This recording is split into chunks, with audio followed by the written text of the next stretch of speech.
Hello everyone, मेरे YouTube channel पे आपका स्वागत है। Friends, government of Jammu and Kashmir ने एक सर्कुलर निकाला है, जिस सर्कुलर के अकॉर्डिंग हर एक एम्प्लॉइज़ को, हर एक गवर्नमेंट सर्वेंट को अब एनुअल प्रॉपर्टी रिटर्न फाइल करनी होगी, वो भी ऑनलाइन तरीके से। इसके लिए गवर्नमेंट ने एक PRS पोर्टल तैयार किया है। उस पोर्टल पे जाके आप ऑनलाइन अपनी एनुअल प्रॉपर्टी रिटर्न फाइल कर सकते हैं। हर एक पब्लिक सर्वेंट को सबमिट करनी होगी अपनी annual return of the assets held by him and his family members, यानी कि उनके द्वारा या उनके फैमिली मेंबर्स के द्वारा जो भी पोसेशंस हैं, जो भी एसेट्स उनके पास हैं, उनकी जानकारी गवर्नमेंट को देनी पड़ेगी जनवरी के मंथ में। इसके साथ साथ अगर कोई एम्प्लॉई ये सबमिट नहीं करता है तो एक पनिशेबल एक्ट के अंडर आएगा और the prevention of corruption act के तहत जो भी कार्रवाई बनेगी उसके खिलाफ वो की जाएगी।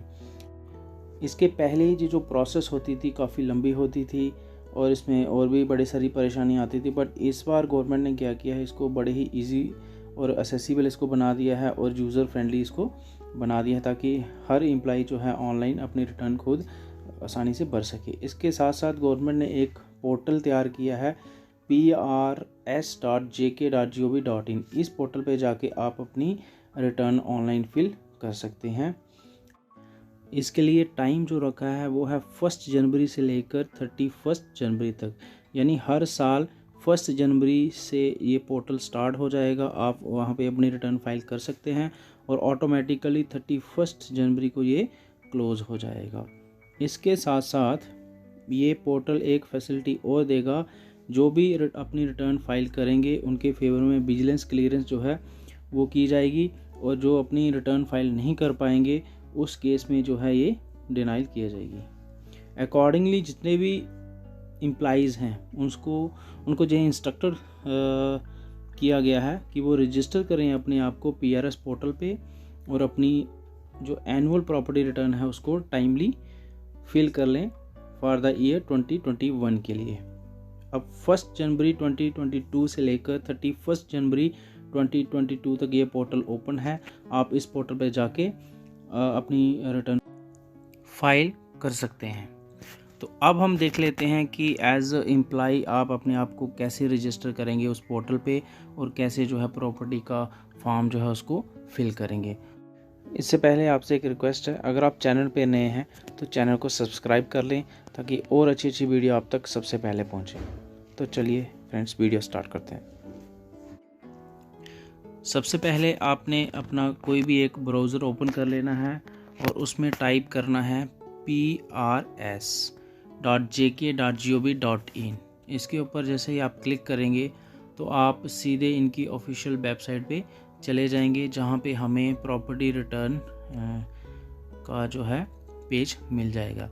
यहाँ पे सबसे पहले आप देख रहे हैं ऊपर 3-4 टैब बने हुए हैं, help, search, property detail, login, employ registration और एम्प्लॉय लॉगिन।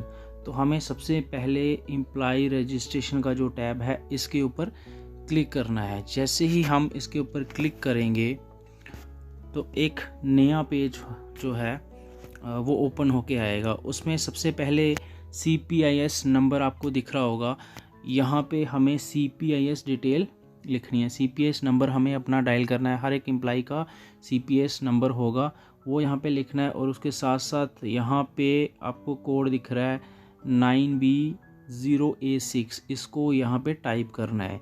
ये हर केस में जो है अलग अलग आता है। तो इसको टाइप करने के बाद हमें यहाँ फैच पे क्लिक करना है। जैसे ही हम फैच पे क्लिक करेंगे तो एक नया जो है डैशबोर्ड हमारे सामने आएगा। यहाँ पे देखिए लिखा है OTP send to your register email ID, जहाँ मोबाइल नंबर भी हो सकता है। अब आपका जो मोबाइल नंबर जहाँ ईमेल ID होगी जो CPIS में रजिस्टर होगी, उसके ऊपर एक OTP जाएगा। आप अपने मोबाइल पे भी चेक कर सकते हैं, आप अपनी ईमेल को लॉगिन करके भी चेक कर सकते हैं। वो जो OTP होगा आपने यहाँ पे टाइप करना है, इस जगह आपने वो OTP टाइप करना है और उसके साथ साथ एक पासवर्ड आपने सेट करना है। आप अपना पासवर्ड सेट कर सकते हैं जिसमें एक कैपिटल लेटर हो सकता है, ठीक है, बाकी स्मॉल लेटर हो सकते हैं, जो भी अपने तरीके से, और उसके साथ साथ एक स्पेशल करैक्टर हो सकता है कोई, और डिजिट हो सकते हैं 2-3। तो इस तरह से आपने अपना पासवर्ड जो है वो सेट कर लेना है और उसको फिर यहाँ पे रीटाइप करना है। उसके बाद नीचे ये कोड आपको दिख रहा है, ये कोड आपको फिर यहाँ पे डालना है, इस बॉक्स में डालना है। उसके बाद नीचे रजिस्टर पे आपने क्लिक कर देना है। इस तरह से आपकी रजिस्ट्रेशन की प्रोसेस जो है वो कंप्लीट हो जाएगी। अब आपने क्या करना है, लास्ट वाला टैब जो है जहाँ पे एम्प्लॉय लॉगिन लिखा हुआ है, अब इस टैब पे आपने क्लिक करना है। जैसे ही आप इस टैब पे क्लिक करेंगे तो आपके सामने एक नया डैशबोर्ड आएगा जिसमें लॉगिन की इंफॉर्मेशन आपको डालनी होगी। इस तरह से पेज आएगा जिसमें CPIS नंबर आएगा सबसे पहले, जैसे आपने पहले फिल किया था। अब इसके साथ साथ अब आपने यहाँ पे पासवर्ड लिखना होगा आपको, जो कि आपने पहले वो सेट किया है। तो CPIS नंबर के साथ साथ पासवर्ड लिखना है, नीचे फिर ये कोड लिखना है, ये वाला आपने। तो ये लिखने के बाद अब आपने क्या करना है, लॉगिन पे क्लिक कर देना है। जैसे ही आप लॉगिन पे क्लिक करोगे तो एक नया पेज फिर से ओपन होगा जिसमें आपको OTP ये मांगेगा। अब आपके फिर से रजिस्टर ईमेल आईडी जहाँ मोबाइल नंबर पे OTP आएगा, आपने वो OTP यहाँ पे टाइप करना है और टाइप करने के बाद आपने लॉगिन पे क्लिक कर लेना है। जैसे ही आप लॉगिन पे क्लिक करेंगे तो इसका फॉर्म जो है ये ओपन हो जाएगा, जिसमें सबसे पहले नोटिफिकेशन आपको यहाँ पे लिखा हुआ दिख रहा है। उसके सामने आपने यहाँ राइट साइड पे क्लिक करना है। राइट साइड पे जैसे ही आप क्लिक करोगे तो यहाँ से ड्रॉप डाउन लिस्ट से, यहाँ से इस पे क्लिक करके ड्रॉप डाउन लिस्ट से आपने ये सिलेक्ट कर लेना है। यहाँ से सिलेक्ट क्या करना है, डिक्लेरेशन ऑफ प्रॉपर्टी। और उसके बाद आप जो है व्यू नोटिफिकेशन पे भी क्लिक कर सकते हो अगर आपने नोटिफिकेशन नहीं पढ़ा है। अगर आपने नोटिफिकेशन नहीं पढ़ना है तो आपने सिंपली अप्लाई पे क्लिक करना है।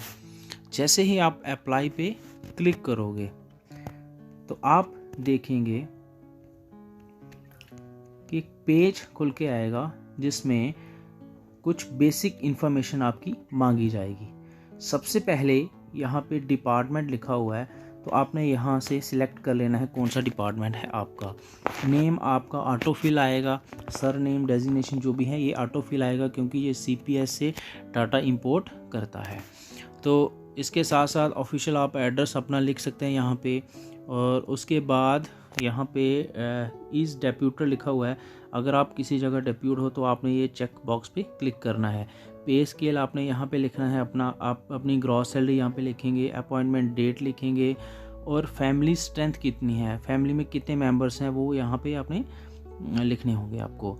तो इन केस अगर प्रॉपर्टी आपने अपने फादर से ली है तो ये चेक बॉक्स पे आप टिक करना होगा। अगर आपने इन लॉज से प्रॉपर्टी आपको मिली है तो आपने इसके ऊपर क्लिक करना है। इसके साथ साथ कुछ और भी इसके कॉलम रो हैं, जैसे अगर आपने इन लॉज से कोई प्रॉपर्टी ली है तो इन लॉज का आपको यहाँ पे नेम देना पड़ेगा, उनका एड्रेस देना पड़ेगा, उनका ऑक्यूपेशन देनी पड़ेगी, और लास्ट में आपको ये देना पड़ेगा कि लास्ट टाइम जो है आपने जो अपनी स्टेटमेंट जो है प्रॉपर्टी स्टेटमेंट सबमिट करवाई थी वो किसको करवाई थी, वो यहाँ पे आपने दे देना है। इसके साथ साथ जब ये सारी इन्फॉर्मेशन आप फिल कर लेंगे तो आपने यहाँ सेव का बटन आपको यहाँ पे दिख रहा होगा, आपने सेव के बटन पे क्लिक कर देना है। जैसे ही आप सेव पे क्लिक करेंगे तो इस तरह से पेज आएगा जिसमें ऐड न्यू प्रॉपर्टी लिखा होगा, तो आपने ऐड न्यू प्रॉपर्टी पे क्लिक करना है। तो उसके बाद एक और पेज आएगा जिसमें कुछ इन्फॉर्मेशन मांगी जाएगी, प्रॉपर्टी टाइप। अब प्रॉपर्टी टाइप आपने राइट साइड में ड्रॉप डाउन लिस्ट से सिलेक्ट कर लेनी है कौन सी है, मूवेबल प्रॉपर्टी है, इमूवेबल प्रॉपर्टी है, जो भी है। उसके बाद आपने प्रॉपर्टी की सब टाइप आपने सिलेक्ट करनी है। सब टाइप में अगर मूवेबल प्रॉपर्टी आपने प्रॉपर्टी टाइप में सिलेक्ट किया होगा तो मूवेबल प्रॉपर्टी में कैश आ जाएगा आपका, ज्वेलरी वगैरह। और उसके बाद आपने प्रॉपर्टी सब टाइप डिस्क्रिप्शन दे देनी है थोड़ी सी 1-2 लाइन में, ठीक है। उसके बाद आपने नीचे सेव का बटन है इसके ऊपर क्लिक कर देना है। तो जैसे ही आप सेव वाले बटन पे क्लिक करेंगे तो आपके सामने जो है फॉर्म खुल के आ जाएगा प्रॉपर्टी का, जिसमें आप जो है कैश इन हैंड कितना है वो आप यहाँ पे देंगे। उसके साथ साथ टोटल बैलेंस सेविंग अकाउंट्स में कितना है, अगर आपने कोई म्यूचुअल फंड्स लिया है, शेयर्स लिए हैं, तो उनकी टोटल वैल्यू जो है वो आपको यहाँ पे देनी होगी। फिक्स डिपॉजिट करवाया है कोई, उसकी वैल्यू आपको यहाँ पे देनी होगी।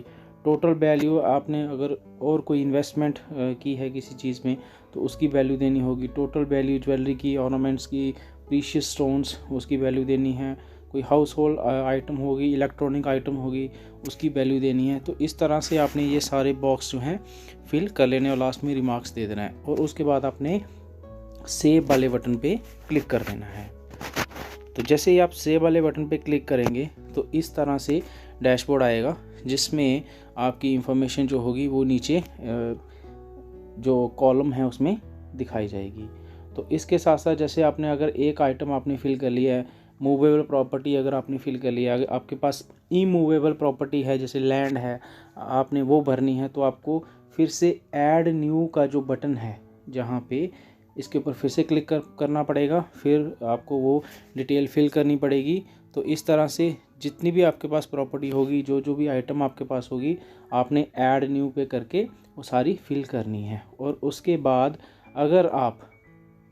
अगर आपको लगता है कि आपने कोई इन्फॉर्मेशन गलत भर दी है तो आप यहाँ से उसको डिलीट भी कर सकते हैं।